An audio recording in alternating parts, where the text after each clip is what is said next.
Oh, ada.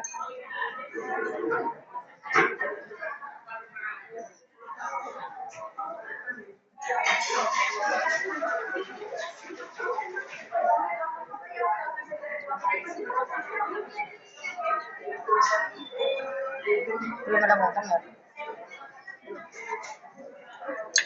Selamat siang.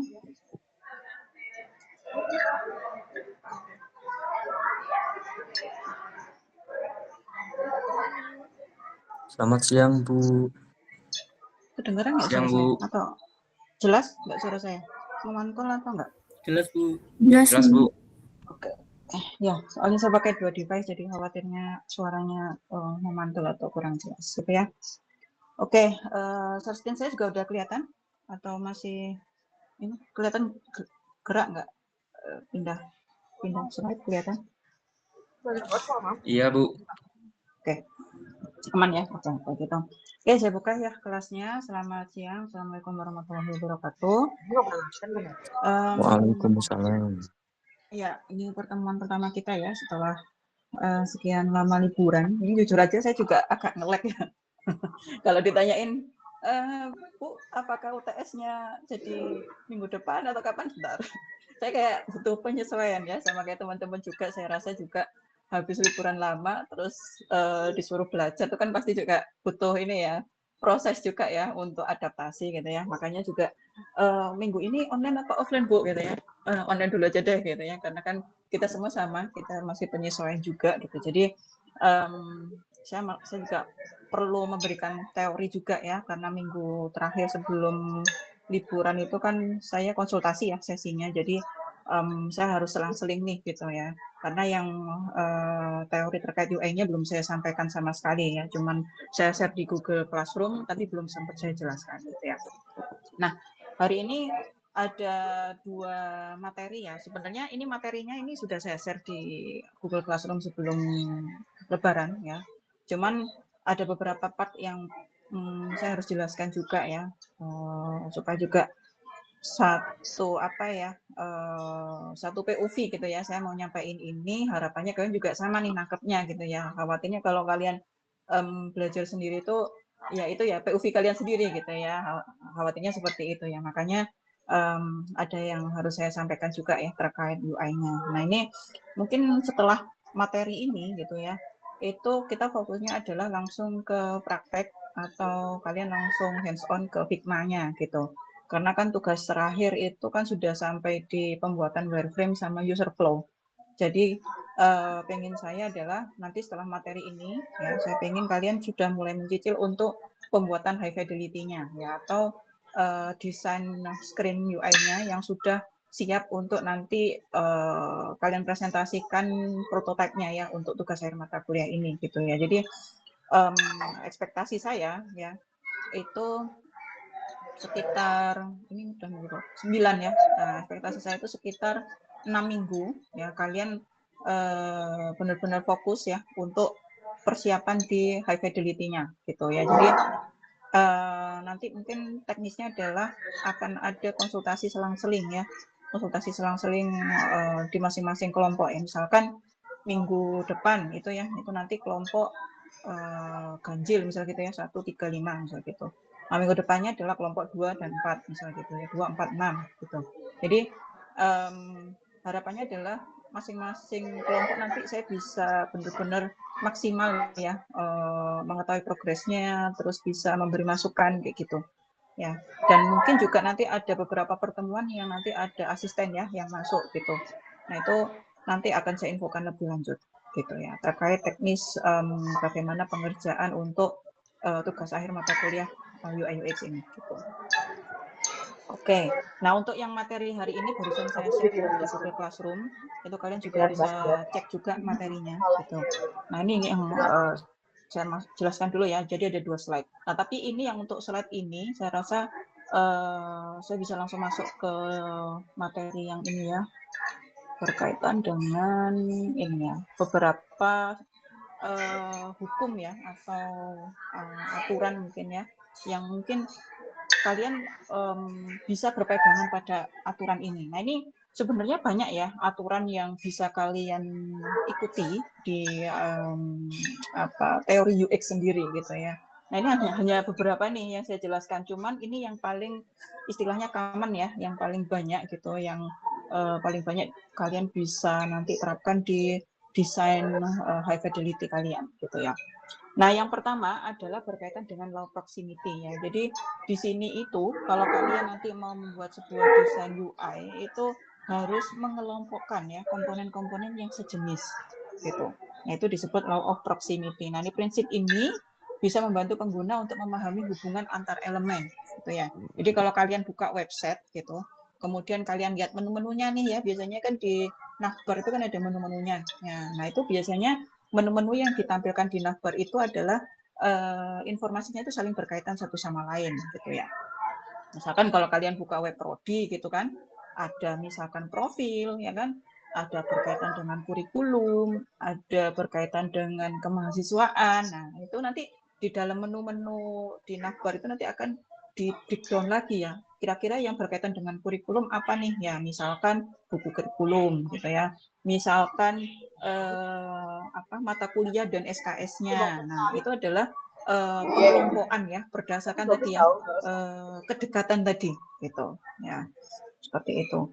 Nah ini ya, yang baik adalah elemen yang berhubungan dikelompokkan bersama, menciptakan struktur visual yang jelas dan mudah dipahami. Ya, harapannya dengan dikelompokkan ya orang bisa lebih paham ya terhadap struktur informasi yang ada di dalam sebuah website atau sistem tersebut. Gitu. Nah ini ya. Oke, nah ini kalau tadi yang baik adalah dikelompokkan, nah jelas ya sebaliknya gitu ya, yang tidak baik itu adalah informasi tersebut tersebar tanpa ada pengelompokan yang jelas. Nah ini seperti itu, sehingga membuat pengguna kesulitan memahami keterkaitannya, gitu ya. Misalkan ini ya mau mau pindah ke halaman sebelumnya atau setelahnya itu antara button next sama button previousnya itu dibuat berjauhan gitu ya. Nah, ini kan nggak relevan ya kan, nggak apa ya, mestinya kan dibuat berdekatan ya kan, kalau sebelumnya previous ya next gitu ya.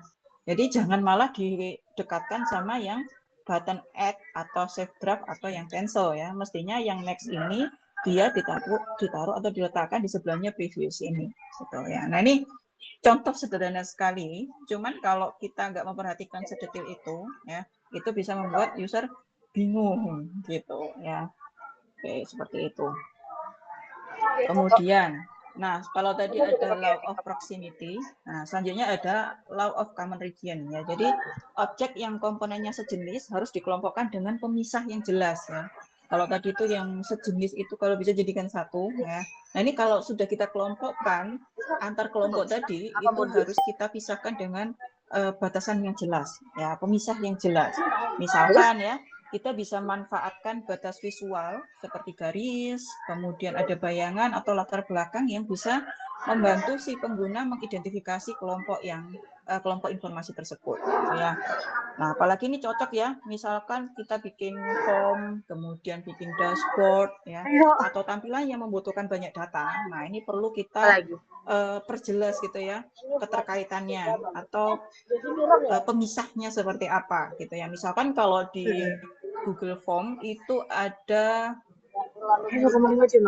apa ya istilahnya ya, yang nanti kalau di next itu dia bisa pindah ke section ya.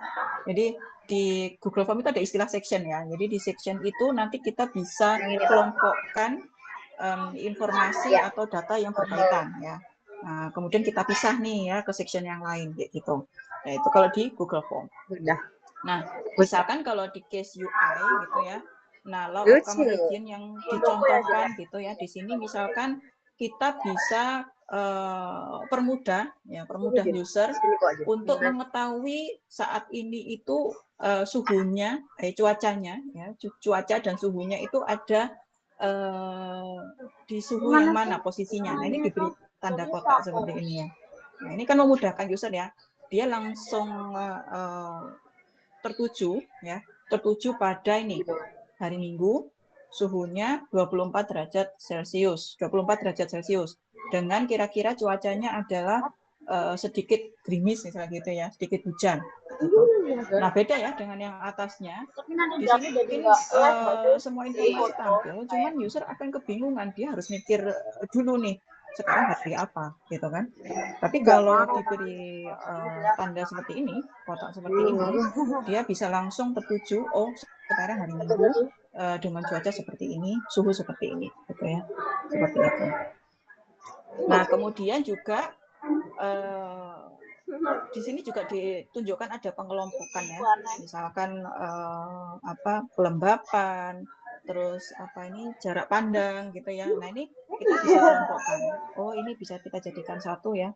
Sesederhana itu ya. Tapi ini menunjukkan bahwa keterkaitan informasi antara pressure, visibility dan humidity ini kita bisa kelompokkan jadi satu nih gitu ya. Dengan pemberian kotak gitu ya di situ. Nah, kemudian juga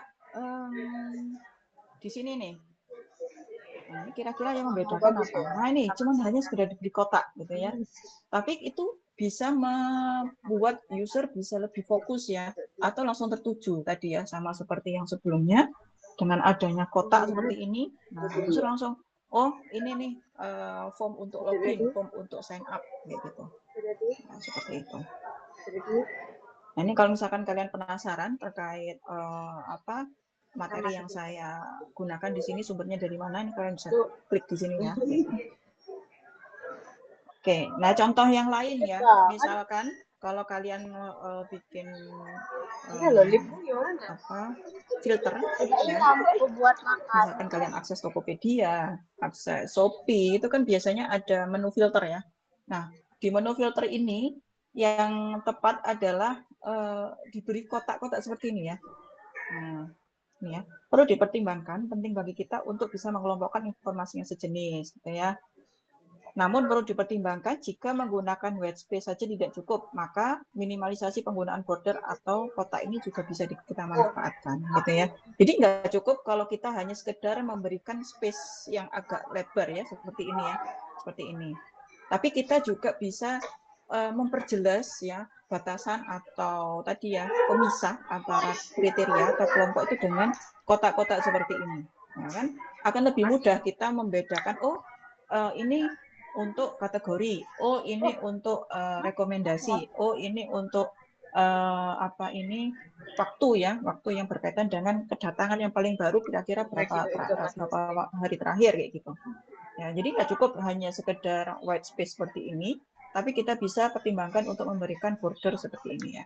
Meskipun kecil dan mungkin terkesan warnanya juga soft ya, tapi ini cukup membantu pengguna juga gitu.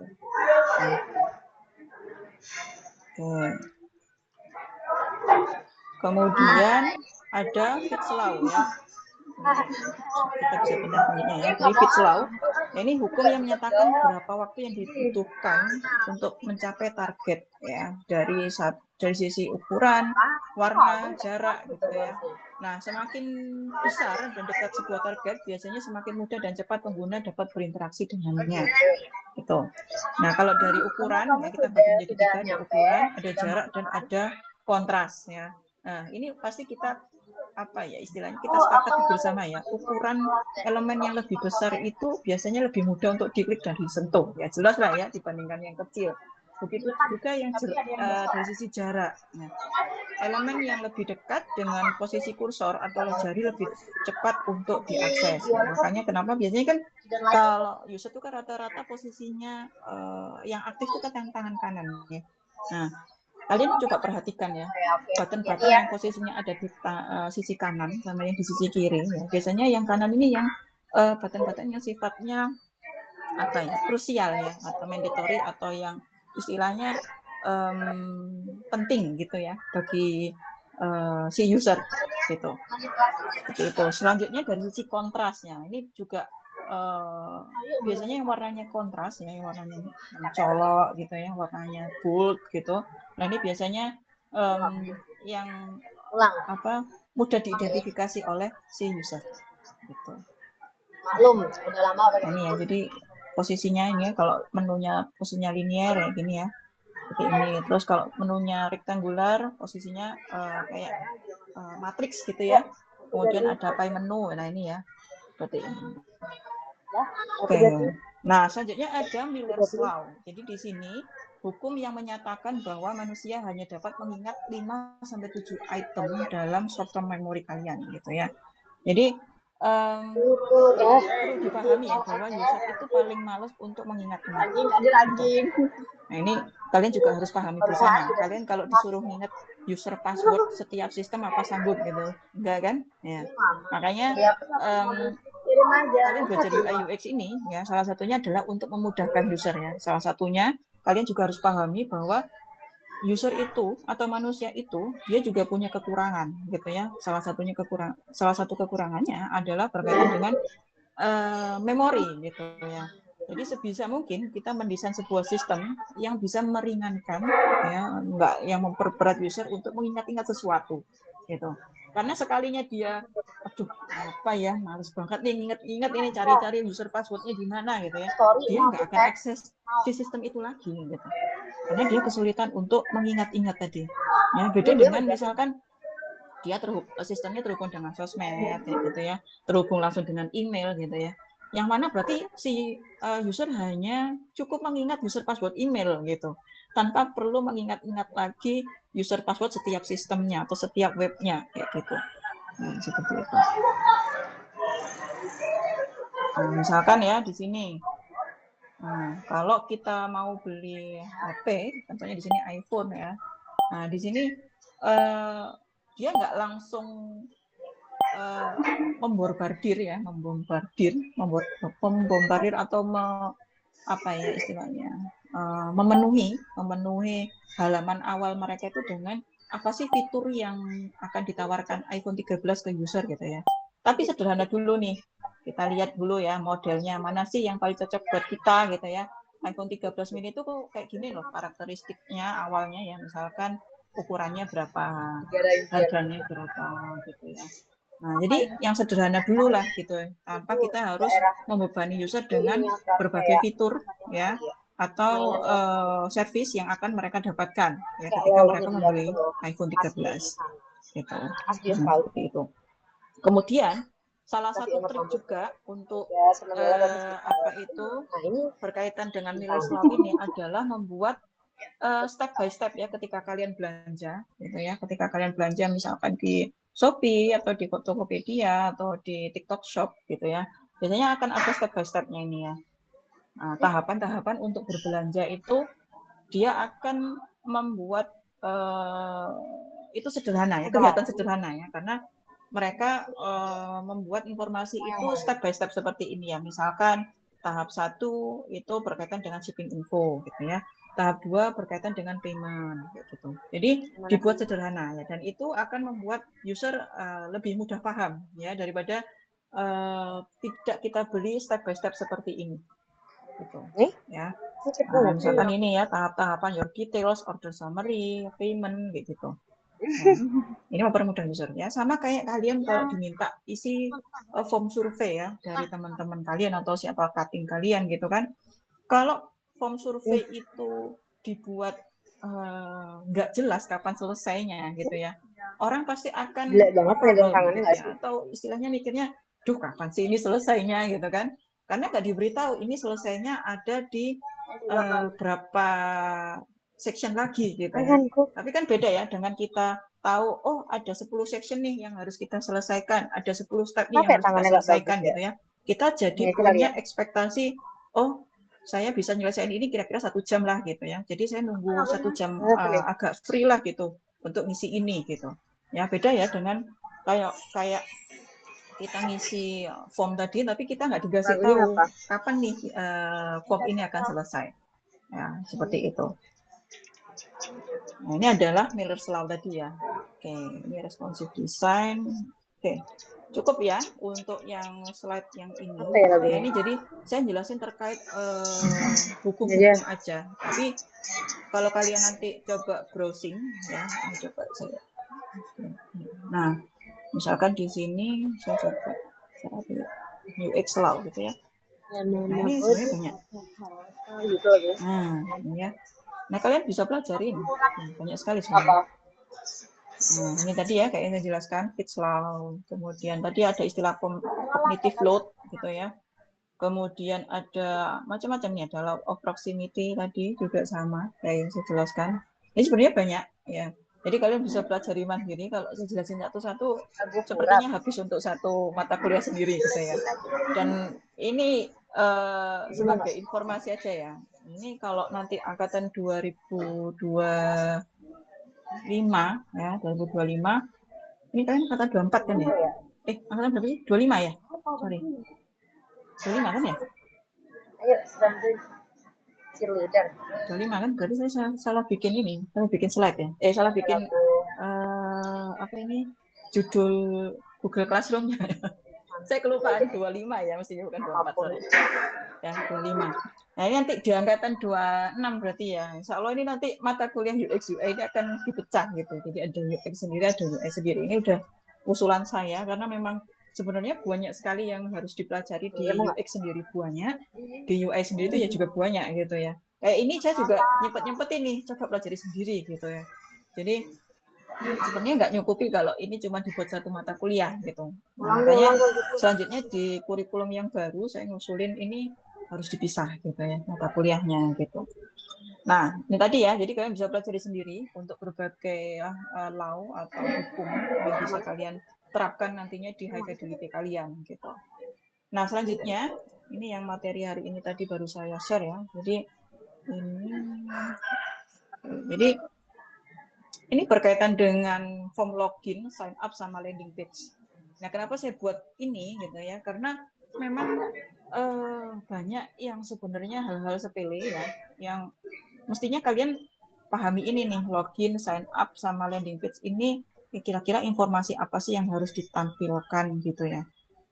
Kalau udah masuk ke dashboard, udah masuk ke menu atau fitur-fitur utama, nah ini mungkin agak custom ya, karena memang menyesuaikan dengan sistem yang dikembangkan atau aplikasi yang dikembangkan. Tapi kalau kayak login, sign up, sama landing page ini cenderung general ya. Jadi kita bisa ikuti common desainnya ya, desain umum yang biasa dipakai gitu. Ya. Oke, nah yang pertama adalah berkaitan dengan login sama sign up. Oke, nah jadi kalau kalian mau mendesain form sign up ya, sebisa mungkin itu sangat sederhana sekali ya. Isinya hanya misalkan yang ini ya, email atau menggunakan nomor HP, terus ada password gitu ya. Sign up, udah selesai gitu. Ya. Jadi sebisa mungkin sangat sederhana ya. Jadi nggak perlu terlalu banyak form atau field yang harus diisi user, sehingga nanti kalau terlalu banyak itu biasanya user akan tadi ya merasa overwhelmed ya, kayak kok nggak selesai-selesai sih ngisi form sign up-nya ini gitu ya, apa aja sih yang harus diisi gitu ya. Bahkan kadang kalau udah kayak gitu mereka tinggalkan gitu aja gitu ya, yang ada malah mereka nggak jadi daftar gitu karena terlalu banyak informasi yang harus diinput gitu ya. Nah sekarang kan udah banyak nih sistem yang kita nggak perlu sign up manual lagi gitu ya, tapi cukup menggunakan email, login form Google ya, gitu ya, atau menggunakan Facebook, Instagram dan seterusnya gitu. Nah selanjutnya jangan lupa untuk membedakan ya form login sama sign up gitu. Jadi kalau login ya kita biasanya by default itu sistem itu dia otomatis ke login ya, form login. Tapi kita juga kasih menu nih, kita kasih opsi untuk sign up. Nah, tapi keterangannya seperti ini ya, don't have account, sign up, gitu ya. Baru kita masuk, baru si usernya akan masuk ke form sign up-nya, gitu. Ya, jadi kita buat by default adalah login dulu, gitu. Baru nanti ketika si user mau sign up, dia belum punya akun, ya, dia bisa klik link ini, link sign up-nya. Nah, selanjutnya, nah kita juga bisa beri opsi si user untuk sign up menggunakan sosial media, ya seperti itu. Jadi ini benar-benar mempermudah user ya, tanpa dia harus mengingat-ingat kembali masing-masing akunnya dia ini pakai password apa, emailnya apa, gitu ya. Dan itu sangat benar-benar ya tadi ya, Apa tadi yang berkaitan dengan Miller's Law ya, berkaitan dengan kognitif tadi ya, memori. Nah ini tadi ya, seperti itu. Ini memudahkan sekali. Nah kemudian ketika masuk ke dalam welcome page, nah ini kalian juga sebisa mungkin ya menggunakan istilah atau kata-kata yang clear, kemudian juga meningkatkan user untuk penasaran gitu ya, curious gitu ya, penasaran ini tentang apa sih sistemnya, aplikasinya, kita dapat benefit apa sih ketika kita daftar ke situ gitu ya. Nah ini meningkatkan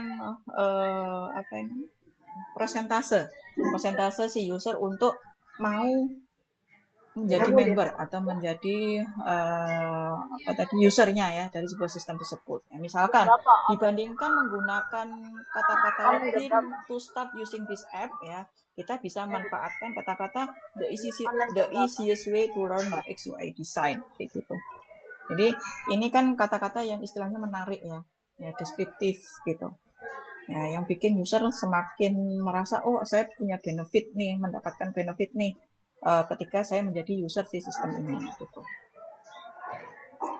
Kemudian, nah, jadi jangan lupa untuk meletakkan button ya atau call to action button yang posisinya itu langsung eksplisit ya. Ya, eksplisit si user langsung tahu posisinya ada di sini nih gitu. Ya, daripada si user harus ngerakin kursor ke arah sini terus baru muncul buttonnya. Nah, lebih baik button-button yang sifatnya dia itu pentingnya yang mandatory gitu ya. Nah, ini kita langsung ekspresikan di sini gitu ya, login di sini, sign up di sini. Gitu. Ya, dan jangan lupa untuk memberikan warna-warna yang tadi ya, mencolok gitu ya. Supaya si user langsung fokusnya langsung bisa ke situ. Gitu. Ya. Nah, kemudian jangan lupa untuk peletakan hierarki ya dari button itu sendiri, gitu, ya. Dan dibuat berbeda ya hierarkinya. Kalau antara login sama sign up dibuat sama seperti ini, gitu ya. Ini akan membuat user kadang bisa meningkatkan level errornya, gitu ya. Pengennya login tapi kepencet sign up, gitu, karena nggak ada beda. Ya. Jadi sebisa mungkin kita benar-benar membedakan. Oh, kalau login ya kita utamakan login ya, posisi login di sini itu ya udah kita button login dibuat kontras kayak gitu. Kalau yang sign up ya kita nggak perlu gitu ya, nggak perlu dibuat seperti yang login gitu. Oke, selanjutnya, nah untuk password ya sebisa mungkin kalian juga manfaatkan ini ya, ini ya. Ada kayak icon mata itu ya. Nah, itu nanti kita bisa lihat passwordnya. Kalau kita klik passwordnya, matanya terbuka gitu ya, maka passwordnya akan muncul ya. Gitu. Kita nggak pencet apa. Tapi kalau ketika matanya tadi disilang ya, akan jadi muncul kayak entah itu bintang-bintang atau bulat-bulat. Gitu. Ya, tapi by default-nya adalah passwordnya tadi tersembunyi. Ya, seperti itu. Kemudian ini terkait verifikasi ya. Nah, verifikasi biasanya bentuknya seperti ini ya. Memasukkan nomor HP ya. Kemudian ada kata-kata ya bahwa kodenya tadi sudah dikirim ke nomor HP yang tadi sudah diinputkan. Ya, terus akan kita masukkan ya kodenya berapa. Ini kalau saya sebagai pengguna iPhone ya, teman-teman mungkin yang juga pengguna iPhone, biasanya kalau ngisi kayak gini nanti dia akan kayak ada suggestion ya, copy from message gitu, atau copy from mana gitu ya. Nah ini akan kita langsung oke gitu ya, kita pencet, nah nanti langsung masuk sendiri. Gitu. Ini memudahkan sekali tanpa kita harus manual memasukkan satu persatu. Nah selanjutnya berkaitan dengan user pengisian password ya oleh user. Nah ini ketika kita mau meregistrasikan sebuah akun dan kita diminta untuk membuat sebuah password ya, biasanya kan kita harus mengikuti aturan dari sistem tersebut ya. Misalkan minimal berapa karakter, terus isinya harus ada angka, ada huruf kayak gitu ya. Nah ini sudah mengikuti kriteria atau belum? Nah ini sebaiknya kita buat seperti ini ya listnya. Gitu ya. Jangan ujuk-ujuk ketika kita pencet sign up, password tidak sesuai dengan panduan misalnya gitu. Nah, panduannya mana gitu? Kan nggak jelas ya. Tapi ketika ada penjelasan, oh minimal 8 karakter. Di sini yang disilang itu ya, oh berarti memang belum sampai 8 karakter kayak gitu. Kita harus bikin minimal 8 karakter kayak gitu. Ya, seperti itu ya. Jadi dibuat clear. Ketika kita memberikan informasi kekurangan atau kesalahan bagi user, kita harus ngasih tahu kurang atau salahnya dari mana gitu. Jadi harus clear. Nah, tadi kita belajar tentang login sama sign up. Selanjutnya kita belajar tentang landing page ya. Landing page yang seperti apa sih yang menarik gitu ya. Landing page itu adalah tampilan awal itu loh ya. Tampilan awal ketika kita baru akses sebuah sistem. Nah, itu biasanya ada beberapa sistem itu yang ada ya, ada yang enggak gitu ya. Cuman benar-benar menarik ketika kita bisa membuat landing page yang ya itu tadi ya, menarik bagi si pengguna baru ya. Biasanya kan kesan pertama itu menentukan bagaimana selanjutnya gitu ya, hubungan selanjutnya gitu ya. Nah, seperti itu. Nah, jadi landing page ini akan memberikan kesan pertama itu gitu ya. Bagaimana si user melihat sebuah sistem, oh kayaknya kalau yang pakai landing page ini niat deh gitu ya. Seperti itu. Nah, jadi ketika kita membuat sebuah landing page, nah sebisa mungkin jangan overload gitu ya. Overwhelm gitu ya. Jadi ketika kita ngasih informasi ya udah yang ringkas, yang intinya kita mau nyampein apa sih gitu ya. Nah, ini misalkan kalau dari 2 contoh ini, nah pakai kalimat yang sederhana tapi langsung to the point gitu ya. Seperti itu. Nah, seperti ini ya. Jadi jangan terlalu banyak kalimat kalau bisa gitu ya. Kemudian jangan lupa berkaitan dengan call to action atau button, ini juga penting di landing page gitu ya. Nah, ini sebisa mungkin dibuat posisinya itu yang strategis ya, yang benar-benar kelihatan, visibility-nya kelihatan banget, warnanya juga dibuat mencolok gitu ya. Nah, ini kayak ini akan meningkatkan si user langsung ngeh gitu ya. Oh, saya harus klik ini nih kalau saya mau mendapatkan benefit dari si sistem tadi kayak gitu, atau benefit dari si layanan ini gitu. Ya, seperti itu. Kemudian, nah, selanjutnya biasanya yang jadi juga istilahnya apa ya, sepele ya, tapi itu juga mempengaruhi persepsi user adalah berkaitan dengan posisi atau keterangan berkaitan dengan scroll down. Ya. Biasanya landing page itu kan tampilannya sederhana ya, itu ya sederhana. Tampilan itu nggak banyak informasi, nggak banyak tulisan gitu kan. Entah itu di scroll, entah itu di swipe gitu ya. Nah, ini kita harus kasih tanda gitu ya. Kalau misalkan di swipe ke kanan gitu ya, nah kita bisa kasih keterangan nih swipe this gitu ya, atau scroll this gitu.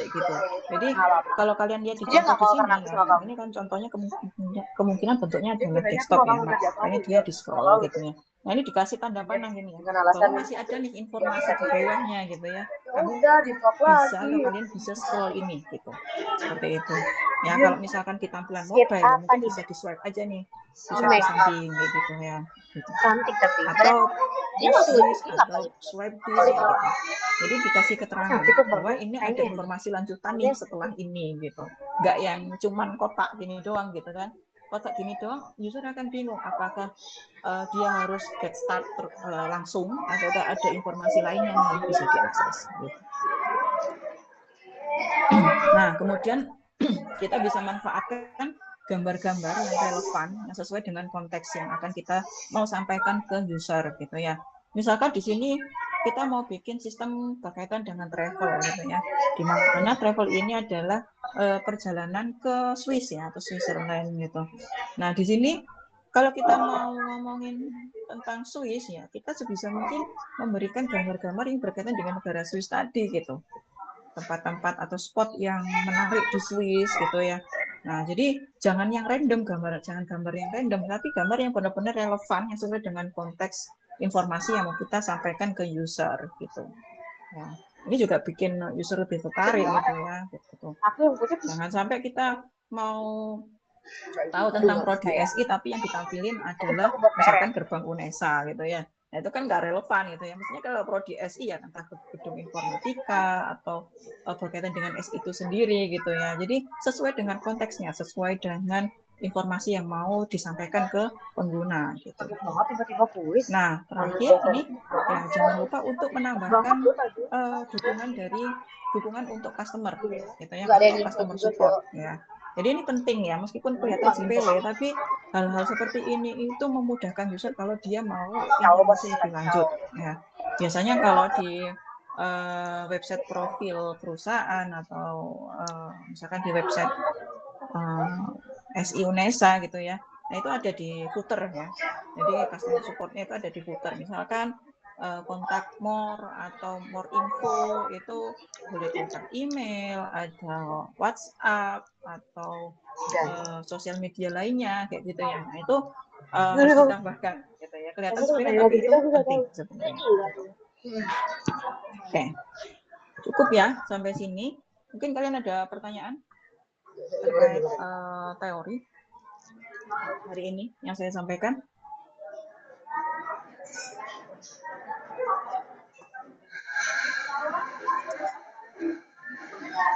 Stop ya.